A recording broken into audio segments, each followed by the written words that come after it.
museum studies is seen as this very like put together, cultural, curated space, and so sort of that difference that you're talking about, that sort of authenticity, sort of dispelling that myth is really interesting, seeing those spaces almost opposite of what they're considered in that field. Yeah.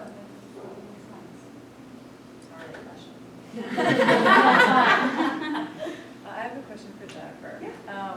So one of the things that you mentioned early in your presentation was about the sort of contrast between the SlutWalk and the Take Back the Night sort of strategies, I guess, of marching and presenting themselves as opposed to sexual violence. And I was wondering if you could just talk a little bit more about that, about the sort of response from the Take Back the Night organizers and people who are still focused on that way of presenting opposition to sexual violence. Sure. I can really only root it in my experience, although some of the participants did talk about it a little bit.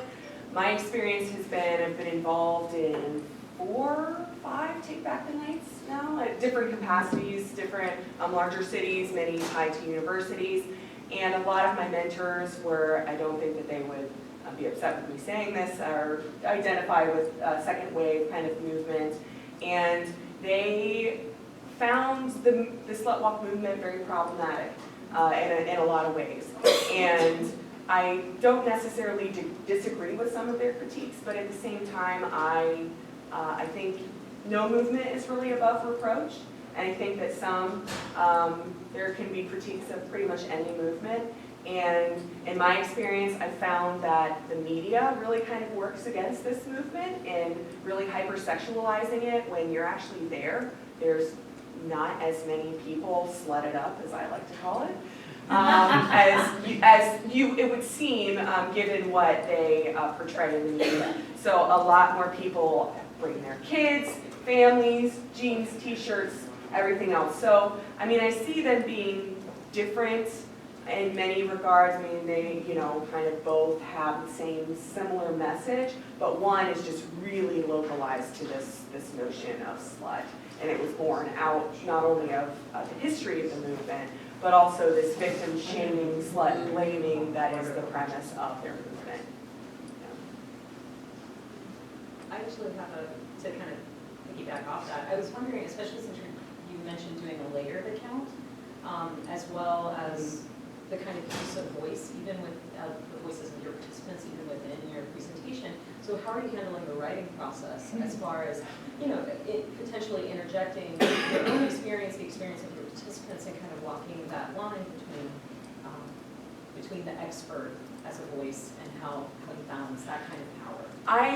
I've set it up in my paper. I begin, I use the Tracy's crystallization, and I don't want to get her name wrong, but Ronnie, R-O-N-A-I, 95. I use kind of how her similar strategies with regard to layering the narrative. So I start with my own story of sexual assault, and then how I kind of come to terms with that in these 2 different realms. So I've got this very academic, heady, abstract kind of theoretical experience with regard to sexual assault. Then I also have this bodily one. And it's this, I set it up kind of as this dichotomy in which I transition from this very kind of academic prose to making sense of what's going on, and then I shift to my experience, not only the things that I'm feeling in response to some of their voices, but layering their voices with mine, but still kind of jumping between these 2 very different ways that I experience the movement and just being a survivor in general. I also find it really interesting from post-colonial theorists and scholars in communication, the use of a reflexive journal to kind of introduce reflexivity as a meta kind of response to even the process of writing. It's like, how do I position myself? How do I position my participants? And I think that would be fascinating, like as just even if it's a side project. And I know, and there's just so many ways that the participants' voices. I'm so grateful for what they've written because they've helped frame my understanding, come to terms with my own personal experience. So I like that idea because it is a very reflexive process. I'm taking in their voices and then framing my own experience. So I think that's a really interesting idea. I'm wondering, Jennifer, if you've studied at all, put this in context of some great historical walks, if you will, that have also been there to support marginalized groups. The AIDS walk, for example, the breast cancer walk, for example. These started off, I know the history of the AIDS walk very well, started off very similarly with a group that was so marginalized by society, and it's still going on now, what, 30 years later or something like that, and it's become mainstream once again, going back to what we were talking about in the earlier panel. But they're great examples of how something has grown and informed society at large as to how we're viewing people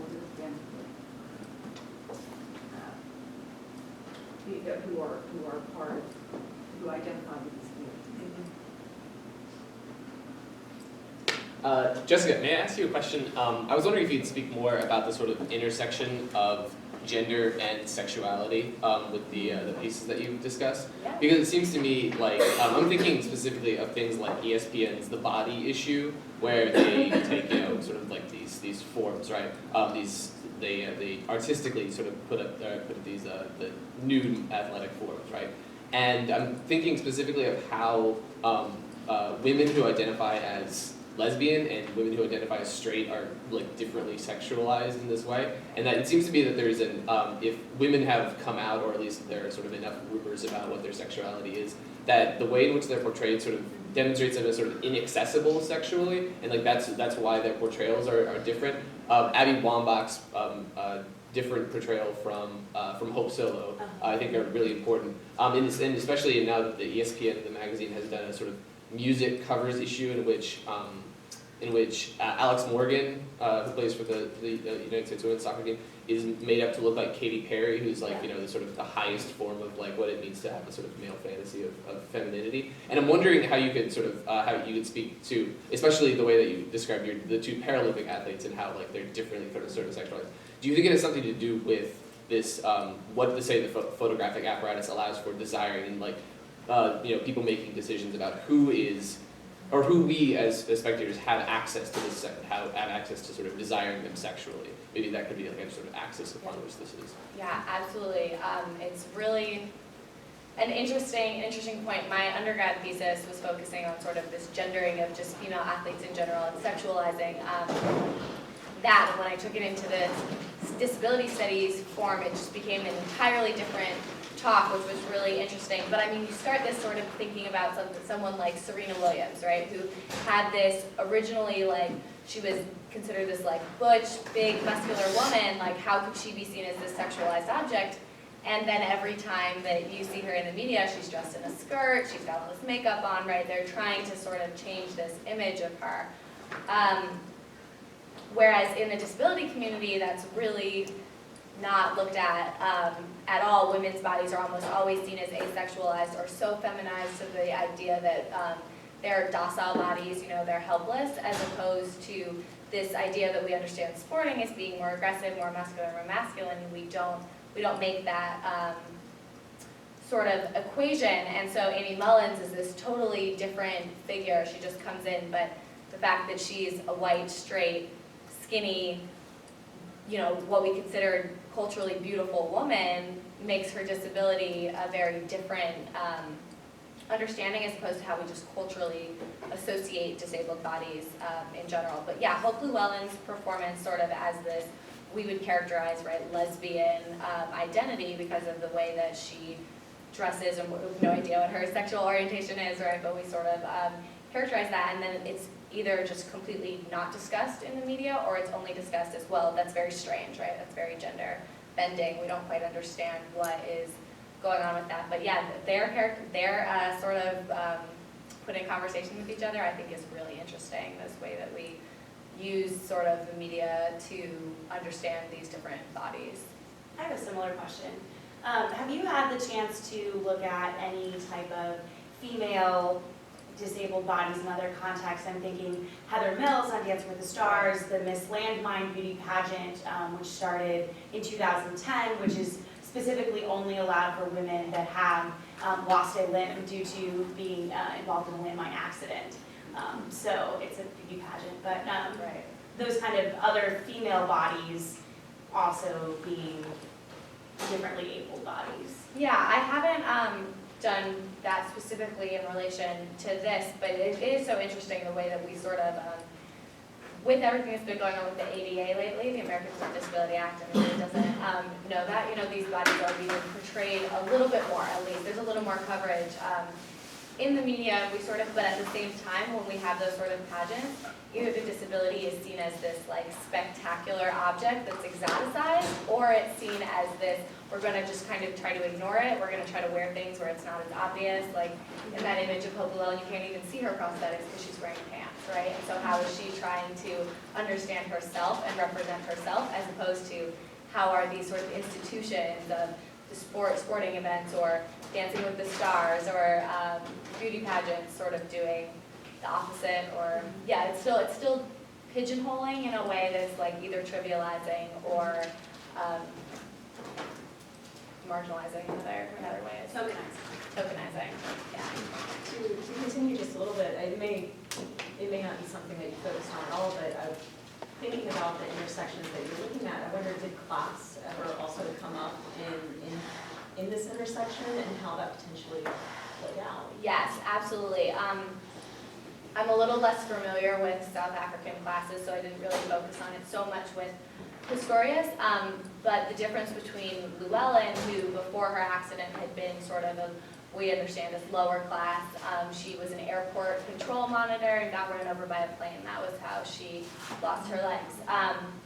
And that, as opposed to Amy Mullins, who comes from a very wealthy sort of family from Pennsylvania who could afford when she was 17 to fly to Switzerland and get her $20,000 prosthetic legs. I mean, it's a very different sort of understanding, and she is seen as this wonderful person that we're celebrating, and she's done incredible accomplishments that are absolutely worth celebrating, but she was privileged to be able to get to that position, for sure.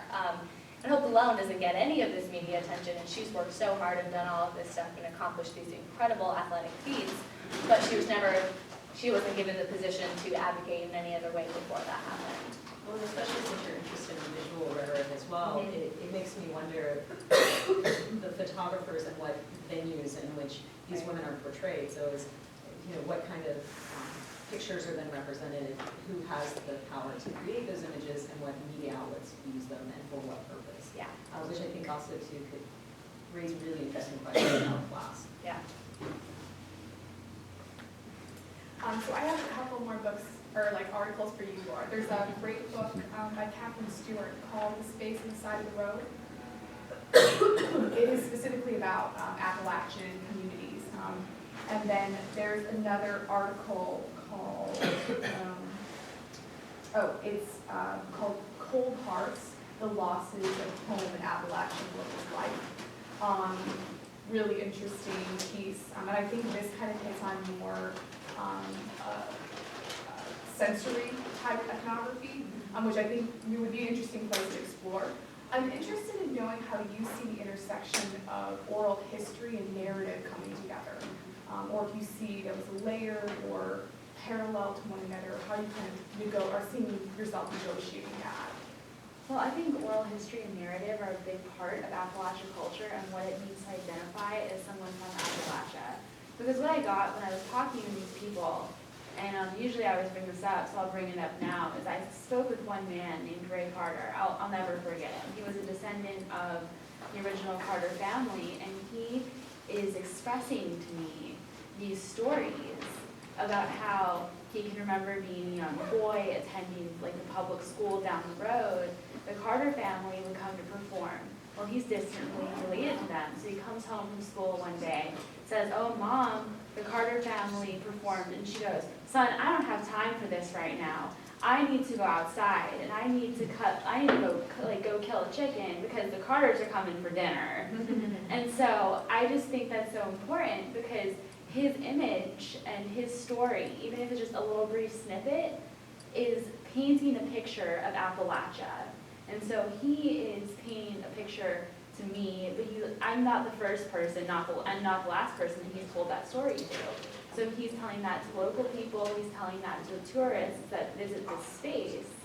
And so I think when you combine all of these oral history things, you can see these themes that emerge, and I think they emerge organically. And they really help construct how space and place is viewed and or manipulated and seen to reflect both the local culture and the greater context for what it means to be Appalachian. Does that answer your question? Yeah. Okay. It does. I'm interested also if you see some issues in negotiating those different oral histories, right, and treating them Oh, as sort of absolutely. separate. And I think that is kind of problematic. I think it kind of gets what Jessica said, what Appalachia means in Ohio and in West Virginia and Kentucky and in Virginia, right? It's so different from place to place. Oh, So I absolutely. think it's fascinating, and I think it is a good oral history project, right? So really trying to save that history and not just kind of let it die. Right. So yeah, I think it's fascinating. I think there's some really interesting stuff out there about Appalachian and communities and stories. The article about the hearts is really phenomenal. It's a riveting piece. I look forward, thank Yeah. you, I look forward to reading it. I have a question about authentic versus inauthentic. Okay. So you were talking about, all right, so I keep coming back to this, so what does it mean? And why is one authentic versus another?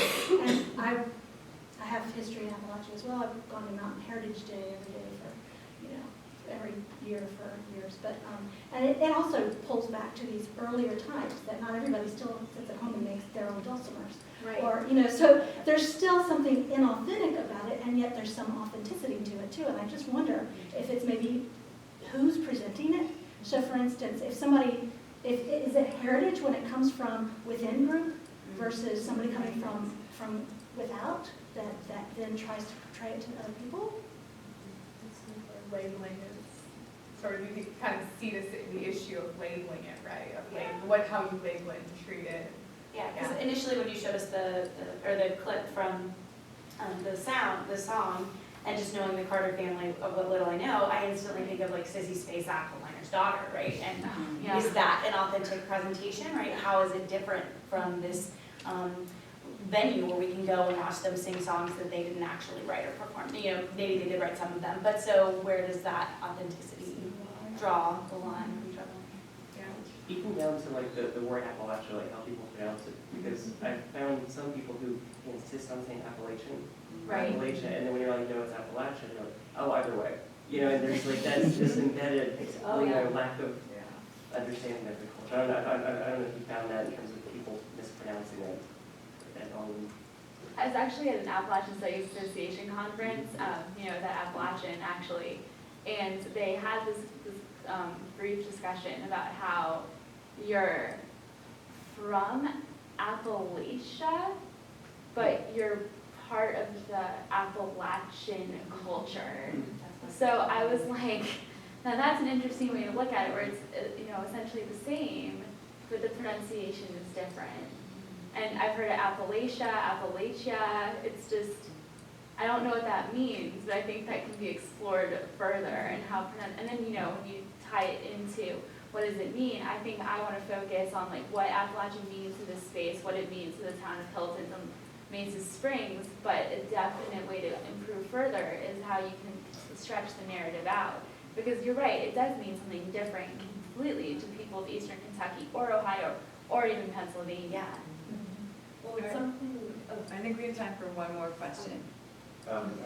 Laura, I've forgotten the name of the photographer that you mentioned. Shelby Lee Adams? Yeah, Shelby Lee Adams. When you first asked the question, what do you think of when you hear the word Appalachia? I thought of his photography. And the way I remember placing it was that he was trying to be something of an activist photojournalist, Right. trying to publicize the extent of rural poverty in the area, and that it strikes me that there's all of the Carter family fold, what you're calling authentic representations, that there's, both of those are manifestations of resistance to modernizing. Right. And So both the poverty is sort of like, see what happens when it turns into an argument for coal mining. These people need jobs. In a kind of a weird, sort of ironic outcome, it becomes a justification to go into the mountains and try to modernize them. But at the same time, the people there really don't want that, they really resist it. And they really are trying to keep the oral traditions going and the traditional dancing and all the rest of the culture. So that was I kept thinking that sort of the irony of the photojournalism backfire in a way. That's actually one of the controversies right now, and the question of the sustainability of the Carter family fold is, do you allow electronic music to come in, and then you're really taking away from the founder and the mission statement. When this Jeanette Carter was the daughter of A.P. Carter, and she was really insistent up until her death in 2005, 2006 to keep it old time, because that's what Appalachia was to her. I think even just saying that really just opens the door for, but what does it mean to other people? And then the resistance to modernity, I think that's really important, so I appreciate that.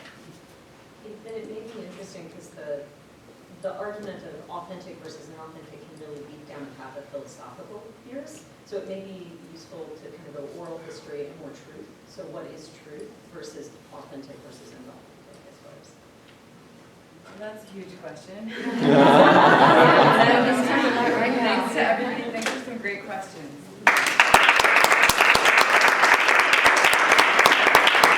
And I believe we have lunch now. Yeah, so Right here. there's tons of food, please eat. We'll take about an hour and a half, hour and 15 minutes to eat, and then we'll start back again at 2 o'clock. So thanks for the first.